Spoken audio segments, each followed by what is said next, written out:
Hi hello ನಮಸ್ತೆ ಸ್ನೇಹಿತರೆ, ಎಲ್ರಿಗೂ ಕೂಡ ಮತ್ತೊಮ್ಮೆ ನಿಮ್ಮ ಯೂಟ್ಯೂಬ್ ಚಾನಲ್ಗೆ ಪ್ರೀತಿಯ ಸ್ವಾಗತ. 384 KS ನೋಟಿಫಿಕೇಶನ್ ಬಗ್ಗೆ ನಿಮ್ಗೆ ಗೊತ್ತೇ ಇದೆ. KPSC ಯಾವಾಗ ಇದನ್ನ ಅಧಿಸೂಚನೆ ಹೊರಡಿಸ್ತೋ ಅಲ್ಲಿಂದ ಇಲ್ಲಿವರೆಗೂ ಕೂಡ ಒಟ್ಟು ಗೊಂದಲದಲ್ಲೇ ನಡೀತಾ ಇದೆ ಈ ಒಂದು KS ನೋಟಿಫಿಕೇಶನ್. ಸೊ ಇದನ್ನ ತುಂಬಾ ಡಿಪೆಂಡ್ ಆಗಿ, ಅಂದ್ರೆ ಈ ನೋಟಿಫಿಕೇಶನ್ ಅನ್ನ ನಂಬ್ಕೊಂಡು ತುಂಬಾ ಜನ ಅಪ್ಲಿಕೇಶನ್ ಹಾಕಿದ್ರಿ ಅಂಡ್ ಎಕ್ಸಾಮ್ ಕೂಡ ಬರ್ದಿದ್ರಿ, ಎಲ್ಲವೂ ಕೂಡ ಆಗೋಯ್ತು. ಬಟ್ KPSC ಮಾಡದಂತ ಎಡವಟ್ಟು ಏನು ಅಂತಂದ್ರೆ, ಮೊದಲ ಬಾರಿ KS ಪೂರ್ವಭಾವಿ ಪರೀಕ್ಷೆ ನಡೆದಾಗ ಪ್ರಶ್ನೆ ಪತ್ರಿಕೆ ದೋಷ ಮಾಡ್ತು. ಸೊ ಅದಾದ್ಮೇಲೆ ರೀ ಎಕ್ಸಾಮ್ ಆಯ್ತು. ಅದೆಲ್ಲ ಒಟ್ಟಾರೆ ನಿಮ್ಗೆ ಗೊತ್ತಿರುವಂತ ಪ್ರೊಸೆಸ್. ಬಟ್ ಈಗ ಸ್ಟಿಲ್ ಏನಾಗ್ಬೋದು KS ನೋಟಿಫಿಕೇಶನ್ ವಿಷಯ ಅಂದ್ರೆ, ಕೋರ್ಟ್ ಅಲ್ಲಿ ಇರುವಂತದ್ದು ಏನಾದ್ರೂ ಈಗ ಕೋರ್ಟ್ KAT ರೀತಿ ಆದೇಶವನ್ನು ಎತ್ತಿ ಹಿಡಿದು ರೀನೋಟಿಫಿಕೇಶನ್ ಮಾಡುತ್ತಾ, ಅಂದ್ರೆ ಈ ನೋಟಿಫಿಕೇಶನ್ ರದ್ದು ಮಾಡುತ್ತಾ, ಅಥವಾ ಮೇನ್ಸ್ ರಿಸಲ್ಟ್ ಬರುತ್ತಾ ಅನ್ನೋದ್ರ ಬಗ್ಗೆ ತುಂಬಾ ಗೊಂದಲದಲ್ಲಿದ್ರೆ. ಅಂಡ್ ಮೇನ್ಸ್ ರಿಸಲ್ಟ್ ಬಗ್ಗೆ ನನಗೊಂದಿಷ್ಟು ಮಾಹಿತಿ ಇದೆ. ಸೊ ಅದೆಲ್ಲವನ್ನು ಕೂಡ ಹಂಚ್ಕೊಳ್ತೀನಿ.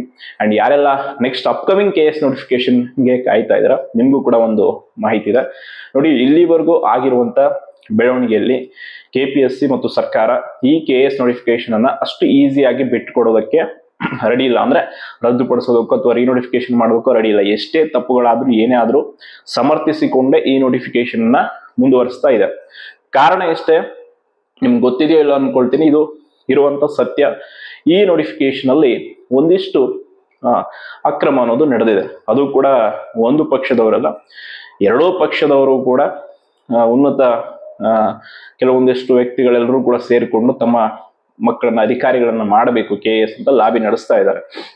ಆ ಒಂದು ಕಾರಣಕ್ಕೆ ಈ ನೋಟಿಫಿಕೇಶನ್ ಅನ್ನ ಅಷ್ಟು ಈಸಿಯಾಗಿ ಅವರು ಬಿಟ್ಕೊಡ್ತಾ ಇಲ್ಲ. ಅಂಡ್ ಇನ್ನೊಂದು ಮುಖ್ಯವಾದ ವಿಷಯ ಅಂತಂದ್ರೆ, ಈಗ KSದು 56% ರಿಸರ್ವೇಶನ್ ಕೇಸ್ ನಡೀತಾ ಇದೆ ಹೈಕೋರ್ಟ್ ಅಲ್ಲಿ. ಸೊ ಅದು ಹಿಯರಿಂಗ್ ನಿಮ್ಗೆ ಗೊತ್ತಿದೆ, ಈಗ 3ನೇ ತಾರೀಕು ಇದೆ. 3ನೇ ತಾರೀಕು ಇರುವಂತ ಹಿಯರಿಂಗ್ ತುಂಬಾ ಇಂಪಾರ್ಟೆಂಟ್. ಅವತ್ತು ಆಲ್ಮೋಸ್ಟ್ ಈ KS ನೋಟಿಫಿಕೇಶನ್ ಅನ್ನ ಒಂದು ಏನಾಗ್ಬೋದು ಅನ್ನೋದು ಒಂದು ಸಣ್ಣ ಕ್ಲೂ ನಿಮ್ಗೆ ಅವತ್ತು ಸಿಗುತ್ತೆ. ಅಂಡ್ ಈಗಾಗಲೇ ನನಗಿರುವಂತ ಮಾಹಿತಿ ಪ್ರಕಾರ KS ಮುಖ್ಯ ಪರೀಕ್ಷೆಯ ಉತ್ತರ ಪತ್ರಿಕೆಯ ಮೌಲ್ಯಮಾಪನ ಆಲ್ಮೋಸ್ಟ್ ಮುಗಿದಿದೆ ಅನ್ನುವಂಥದ್ದು ಮಾಹಿತಿ ಇದೆ. ಅಂದ್ರೆ ಇನ್ನೊಂದು ಸ್ವಲ್ಪ ಉಳಿದಿದೆ. ಆಲ್ಮೋಸ್ಟ್ ಪ್ರೊಸೆಸ್ ಅನ್ನ ಕಂಪ್ಲೀಟ್ ಮಾಡಕ್ ಬಂದಿದ್ದಾರೆ. ಇನ್ನೇನು ಈ ಒಂದು ಕೋರ್ಟ್ ಆರ್ಡರ್ ಮೇಲೆ ಅವರು ಫಲಿತಾಂಶ ಬಿಡಬೇಕಾ ಇಲ್ವಾ ಅನ್ನೋದನ್ನ ನಿರ್ಧಾರ ಮಾಡಿಕೊಂಡು ವೇಟ್ ಮಾಡ್ತಾ ಇದ್ದಾರೆ ಅನ್ನುವಂಥ ಮಾಹಿತಿ ಇದೆ. ಅಂಡ್ ಎಲ್ಲದಕ್ಕಿಂತ ಹೆಚ್ಚಾಗಿ ಈಗ ವ್ಯಾಲ್ಯೂಯೇಷನ್ಗೆ ಯಾವ ಸಮಸ್ಯೆನೂ ಕೂಡ ಇರಲಿಲ್ಲ. ಕೋರ್ಟ್ ಆಲ್ರೆಡಿ ಹಿಂದಿನ ಆದೇಶದಲ್ಲಿ ಹೇಳಿತ್ತು, ನೀವು ಪ್ರಕ್ರಿಯೆ ಏನಿದೆ ಅದನ್ನ ಮಾಡಬಹುದು, ಬಟ್ ರಿಸಲ್ಟ್ ಬಿಡೋಂಗಿಲ್ಲ ಅಂತ. ಅದನ್ನೇ ಈಗ ಅವರು ಮಾಡಿದ್ದಾರೆ. ಅಪ್ಕಮಿಂಗ್ KS ನೋಟಿಫಿಕೇಶನ್ಗೆ ಕಾಯ್ತಾ ಇರೋರಿಗೆ ಒಂದು ಬ್ಯಾಡ್ ನ್ಯೂಸ್ ಅಂದ್ರೆ, ಈ ನೋಟಿಫಿಕೇಶನ್ ಕಂಪ್ಲೀಟ್ ಆಗೋವರೆಗೂ ಹೊಸ ನೋಟಿಫಿಕೇಶನ್ ಮಾಡಲ್ಲ. ಇನ್ ಕೇಸ್ ಇದು KAT ರೀತಿನೇ ಆಗಿ ಹೈಕೋರ್ಟ್ ಅಲ್ಲಿ ಮತ್ತೆ 56% ರಿಸರ್ವೇಶನ್ ಕೇಸಲ್ಲಿ ಸರ್ಕಾರ ಮತ್ತು KPSC ಹಿನ್ನಡೆ ಆದ್ರೆ ಅವರು ಮತ್ತೆ ಸುಪ್ರೀಂ ಕೋರ್ಟ್ ಹೋಗ್ತಾರೆ. 100% ಹೇಳ್ತೀನಿ, ಸುಪ್ರೀಂ ಕೋರ್ಟ್ ಹೋದ್ರೆ ಯಾವುದೇ ಕಾರಣಕ್ಕೂ ಸರ್ಕಾರ ಮತ್ತು KPSC ಪರ ಆಗಲ್ಲ. ಇವನ್ ಹೈಕೋರ್ಟ್ ಅಲ್ಲೇ ಆಗಿಲ್ಲ ಅಂತ ಸುಪ್ರೀಂ ಕೋರ್ಟ್ ಅಲ್ಲಿ ಆಗಲ್ಲ. ಅಲ್ಲಿಗೆ ಒಂದಂತೂ ಸ್ಪಷ್ಟ, ಈ ನೋಟಿಫಿಕೇಶನ್ ಕ್ಯಾನ್ಸಲ್ ಆಗುತ್ತೆ. ಇನ್ ಕೇಸ್ ಇದು ಕ್ಯಾನ್ಸಲ್ ಆದ್ರೆ ಒಂದು ಬಿಗ್ ನೋಟಿಫಿಕೇಶನ್ ನೆಕ್ಸ್ಟ್ ನೀವು ಎಕ್ಸ್ಪೆಕ್ಟ್ ಮಾಡಬಹುದು. ಅಂದ್ರೆ ಈ 384+ ಇರುವಂತ ಉಳಿದ ಹುದ್ದೆಗಳನ್ನ ಆಡ್ ಮಾಡಿ ಒಂದು ಒಳ್ಳೆ ನೋಟಿಫಿಕೇಶನ್ ಆಗುತ್ತೆ. ಯಾರು ಈ ಬಾರಿ ಅವಕಾಶ ಕಳ್ಕೊಂಡಿದ್ರ, ಯಾರು ಹೊಸದಾಗಿ ಕಾಯ್ತಾ ಇದ್ರೆ ಅವ್ರಿಗಂತೂ ಒಂದು ಒಳ್ಳೆ ಅವಕಾಶ ಸಿಗುತ್ತೆ. ಆಗಿರೋ ಎಲ್ಲ ಅನ್ಯಾಯಗಳಿಗೂ ಕೂಡ ನ್ಯಾಯ ಸಿಕ್ಕಂಗಾಗುತ್ತೆ. ಬೇರೆ ಜನ, ಈಗ ಬೇರೆ ವ್ಯಕ್ತಿಗಳು ಹೇಳ್ಬೋದು, ನಾವು ಮೇನ್ಸ್ ಬರ್ದಿದೀವಿ, ನಮ್ದು ರಿಸಲ್ಟ್ ಬರ್ಲಿ. ನೀವು ಮೇನ್ಸ್ ಬರ್ದಿದ್ರೆ ರಿಸಲ್ಟ್ ಬರ್ರಿ, ಇನ್ ಕೇಸ್ ಇದು ಸುಪ್ರೀಂ ಕೋರ್ಟ್ ಹೊರಗೆ ಹೋಗಿ ಹೀಗೆ ಕೇಸ್ ಅಂದ್ರೆ ಇನ್ನು 3 ವರ್ಷ ಬೇಕು ನೀವು ಮೇನ್ಸ್ ರಿಸಲ್ಟ್ ತೆಗೆದುಕೊಳ್ಳಕ್ಕೆ. ಅದಾದ್ಮೇಲೆ ಎಂಟ್ರಿ ಮುಗಿಸ್ಕೊಳಕ್ಕೆ ಒಂದು 5 ವರ್ಷ ನಿಮ್ಗೆ ಕಾಯ್ಬೇಕಾಗತ್ತೆ. ಸೊ ಅದ್ರ ಬದಲಾಗಿ ಹಿಂದೆ ಕೂಡ ನಾವು ಅದನ್ನೇ ಕೇಳ್ಕೊಂಡಿದ್ವಿ, ಸುಮ್ಮನೆ ರೀನೋಟಿಫಿಕೇಶನ್ ಮಾಡಿ ಅಟ್ಲೀಸ್ಟ್ ಈಗ ಆಗಿರುವಂತ ಸಮಸ್ಯೆಗಳಿಗೆ ಪರಿಹಾರ ಸಿಗುತ್ತೆ.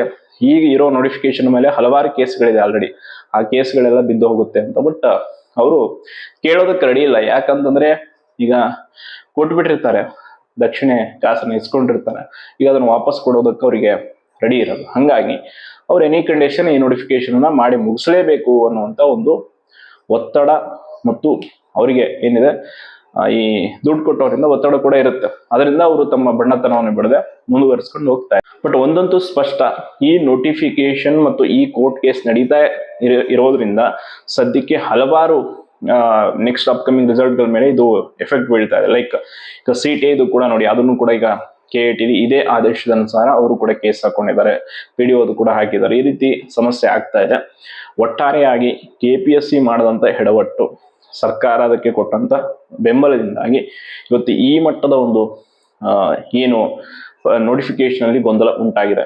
ಅಂಡ್ ಇವನ್ ಇದನ್ನ ಅವತ್ತೇ ಸರಿಪಡಿಸ್ಬಿಟ್ಟಿದ್ರೆ ಇವತ್ತು ಈ ಸಮಸ್ಯೆ ಉಂಟಾಗ್ತಾ ಇರಲಿಲ್ಲ. ಇಷ್ಟೊತ್ತಿಗೆ ಈ ಪ್ರೊಸೆಸ್ ಕೂಡ ಮುಗಿದು ಏನೋ ಒಂದು ಆಗ್ತಿತ್ತು. ಬಟ್ ಅವ್ರು ಅದನ್ನ ಮಾಡೋದಕ್ಕೆ ರೆಡಿ ಇಲ್ಲ. ಅಂಡ್ ಅಪ್ಕಮಿಂಗ್ ಯಾರು KS ನೋಟಿಫಿಕೇಶನ್ಗೆ ಕಾಯ್ತಾ ಇದ್ದಾರೆ, ನಿಮ್ಗಂತೂ ಖಂಡಿತವಾಗಿ ತಿಳ್ಕೊಂಬಿಡಿ, ಇದೆಲ್ಲ ಪ್ರೊಸೆಸ್ ಮುಗಿಯೋವರೆಗೂ ನೆಕ್ಸ್ಟ್ ನೋಟಿಫಿಕೇಶನ್ ಅವ್ರು ಮಾಡಲ್ಲ. ಇನ್ ಕೇಸ್ ಕೋರ್ಟ್ ಇದನ್ನ ರದ್ದುಪಡಿಸಿ ಏನಾದ್ರು ಮಾಡಿದ್ರೆ ಮಾತ್ರ ಒಂದು ದೊಡ್ಡ ಬಿಗ್ ನೋಟಿಫಿಕೇಶನ್ ಇದೆ, ಅಂದ್ರೆ ಒಳ್ಳೆ ಆಪರ್ಚುನಿಟಿ ಸಿಗುತ್ತೆ. ಆ ಆಪರ್ಚುನಿಟಿಯನ್ನ ಸರಿಯಾಗಿ ಪಾರದರ್ಶಕವಾಗಿ ಈ ರೀತಿ ಈಗೇನಾಯ್ತಲ್ಲ, ಈ ರೀತಿ ಗೊಂದಲ ಆಗದಿರೋ ರೀತಿ ಚೆನ್ನಾಗಿ ಪರೀಕ್ಷೆ ಮಾಡಿದ್ರೆ ಎಲ್ಲರಿಗೂ ಒಳ್ಳೆ ಅವಕಾಶ ಸಿಗುತ್ತೆ. ಅಂಡ್ ಅಪ್ಕಮಿಂಗ್ ಬೇರೆ ಬೇರೆ ನೋಟಿಫಿಕೇಶನ್ ಕೂಡ KPSC ಮಾಡೋದಿದೆ. ಸೊ ಅದರಲ್ಲಾದ್ರೂ ಪಾರದರ್ಶಕತೆಯನ್ನು ಕಾಪಾಡ್ಕೊಳ್ಬೇಕು. ಈ ಬಾರಿ ಮಾಡ್ದಂಗೆ CTL ಮಾಡ್ದಂಗೆ PDO ಪರೀಕ್ಷೆ ಮಾಡ್ದಂಗೆ ಏನಾದ್ರು ಮಾಡಿದ್ರೆ ಮತ್ತೆ ಎಷ್ಟೋ ಪ್ರತಿಭಾನ್ವಿತರಿಗೆ ಅವಕಾಶ ತಪ್ಪು ಹೋಗುತ್ತೆ. ಅಂಡ್ ಒಂದಂತೂ ಸ್ಪಷ್ಟ, ನಮ್ಮ ರಾಜ್ಯದಲ್ಲಿರುವಂತ ನೇಮಕಾತಿ ಆಯೋಗ ಅಂದ್ರೆ ಅದು ಎಸ್ಪೆಷಲಿ ತುಂಬಾ ಒಳ್ಳೊಳ್ಳೆ ಹುದ್ದೆಗಳ ನೇಮಕಾತಿ ಅಂದ್ರೆ ಅದು KPSC ಮಾಡುತ್ತೆ. ಬಟ್ KPSC ಅಲ್ಲಿ ಮುಖ್ಯವಾಗಿ ಇರಬೇಕಾಗಿರುವಂತದ್ದು ಪಾರದರ್ಶಕತೆ, ಪ್ರಾಮಾಣಿಕತೆ, ಅವೆರಡನ್ನು ಕೂಡ ಕಳ್ಕೊಂಡ್ಬಿಟ್ಟಿದೆ. ಈಗ ಆಲ್ರೆಡಿ KS ವಿಷಯದಲ್ಲಿ ಎಷ್ಟೋ ಜನ ಸಫರ್ ಆಗಿದ್ದಾರೆ. ಪ್ರಿಲಿಮ್ಸ್ ಅಲ್ಲೇ ಎಷ್ಟೋ ಜನಕ್ಕೆ ಅನ್ಯಾಯ ಆಗಿದೆ. ಇವನ್ ಮೇನ್ಸ್ ಈಗ ಬರ್ದಿದ್ದಾರೆ. ಮೇನ್ಸ್ ಅಲ್ಲೂ ಇನ್ನೂ ಎಷ್ಟು ಜನಕ್ಕೆ ಅನ್ಯಾಯ ಮಾಡ್ತಾರೋ ಅಂತ ಗೊತ್ತಿಲ್ಲ. ಯಾಕಂದ್ರೆ ನಿಮ್ಗೆ ಗೊತ್ತೇ ಇದೆ, ಈ ಹಿಂದಿನ ಇತಿಹಾಸಗಳಲ್ಲಿ ಮುಖ್ಯ ಪರೀಕ್ಷೆಯ ಒಂದು ಮೌಲ್ಯಮಾಪನ ಅಂದ್ರೆ ಎಷ್ಟೋ ಅನ್ಯಾಯವನ್ನ ಕ್ರಮವನ್ನು ಎಸಗಿದ್ದಾರೆ. ಅದು ಆದ್ರೆ ಮತ್ತೆ ಇನ್ನು ವ್ಯಕ್ತಿತ್ವ ಪರೀಕ್ಷೆ ಇಂಟರ್ವ್ಯೂ ಅಲ್ಲೂ ಕೂಡ ಅದೇ ರೀತಿ ಮಾಡ್ತಾರೆ. ಒಟ್ಟಾರೆಯಾಗಿ ಇದು ಮುಗಿಯದ ಗೊಂದಲದ ಗೂಡಾಗೆ ಉಳ್ಕೊಂಡ್ಬಿಟ್ಟಿದೆ. ಸೊ ನೋಡೋಣ ಈಗ ನೆಕ್ಸ್ಟ್ ನಡೆಯುವಂತ ಕೋರ್ಟ್ ಕೇಸ್ ಹಿಯರಿಂಗ್ ಏನಿದೆ ಅಲ್ಲಿ ಒಂದು ಸ್ಪಷ್ಟವಾದ ಚಿತ್ರಣ ನಮಗೆ ಸಿಗುತ್ತೆ. ಅದಾದ್ಮೇಲೆ ನೆಕ್ಸ್ಟ್ ಏನಾಗಬಹುದು ಅಂತ ಗೊತ್ತಾಗುತ್ತೆ ಅಂತ ಹೇಳ್ತಾ ಧನ್ಯವಾದ.